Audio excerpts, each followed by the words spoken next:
জীবনে একবার হলো এই ভিডিওটি দেখা উচিত। হৃৎপিণ্ড হলো একটি বিশেষ ধরনের মাংসপিণ্ড। এর অবস্থান পাঁজরের হাড়ের নিচে, বুকের মাঝখান থেকে শুরু হয়ে বাম দিকে প্রসারমান। হৃৎপিণ্ডের কাজ হলো সমস্ত শরীরে রক্ত সরবরাহ করা। আমরা যদি হৃৎপিণ্ডের ভিতরে তাকাই তাহলে চারটি মূল প্রকোষ্ঠ দেখতে পাবো। উপরে দুটি প্রকোষ্ঠ ডান অলিন্দ ও ডান নীলের কাজ হলো পুরো শরীর থেকে অক্সিজেন শূন্য রক্ত সংগ্রহ করা।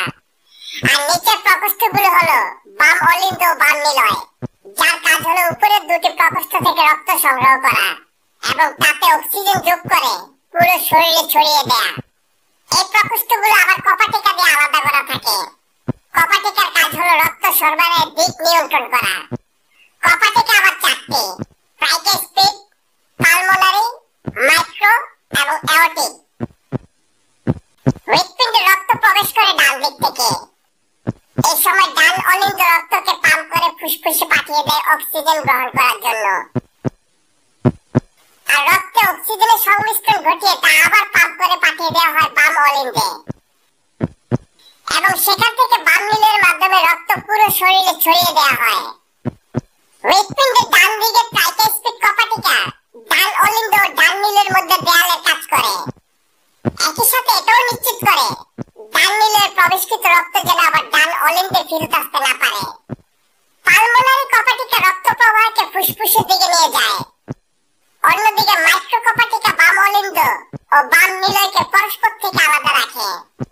বাম নিলয় থেকে রক্ত অ্যাওর্টিক কপাটিকা হয়ে পুরো শরীরে ছড়িয়ে পড়ে। পুরো শরীরে রক্ত ছড়িয়ে দিতে ভূমিকা রাখে ধমনীগুলো, আর অপরিশোধিত রক্তকে আবারও হৃৎপিণ্ডে ফিরিয়ে আনতে কাজ করে শিরা। হার্ট ধমনী ও করোনারি ধমনী হৃৎপিণ্ডে অক্সিজেন ও নিউট্রিশন সরবরাহে কাজ করে। ডান দিকের করোনারি ধমনী হৃৎপিণ্ডের নিচে ও পিছনের দিকে রক্ত সরবরাহ করে। অন্যদিকে বাম দিকের করোনারি ধমনী আবার দুই ভাগে বিভক্ত। এর একটি হৃৎপিণ্ডের সম্মুখ ভাগে রক্ত সরবরাহ করে আর অন্যটি হৃৎপিণ্ডের বাম দিকে রক্ত সরবরাহ করে।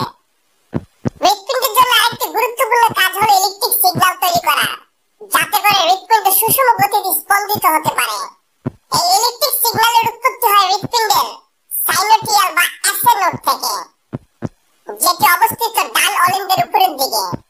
এটাই হলো হৃৎপিণ্ডের প্রাকৃতিক পেসমেকার। এই সিগন্যাল একটি নির্দিষ্ট সময় পর পর হৃৎপিণ্ডের উপর থেকে নিচে ছড়িয়ে পড়ে এবং পুরো হৃৎপিণ্ডকে স্পন্দিত করে রক্ত শোধনের কাজ করে থাকে। এখন আমরা আপনাদেরকে একটি সত্যিকারের মানুষের হৃৎপিণ্ডের বাহ্যিক কার্যক্রম দেখাবো। একই সাথে শোনাবো অতি পরিচিত হৃৎপিণ্ডের সেই ধুকধুকানি শব্দ। তবে বলে রাখছি, হৃৎপিণ্ডের শব্দটি ভালোভাবে শুনতে চাইলে কানে অবশ্যই হেডফোন লাগিয়ে নেবেন।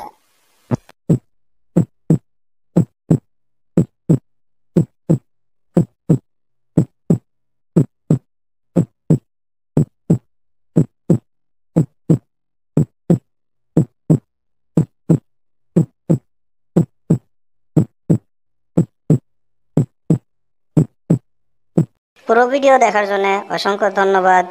অবশ্যই লাইক, কমেন্ট, শেয়ার করে পাশে থাকবেন।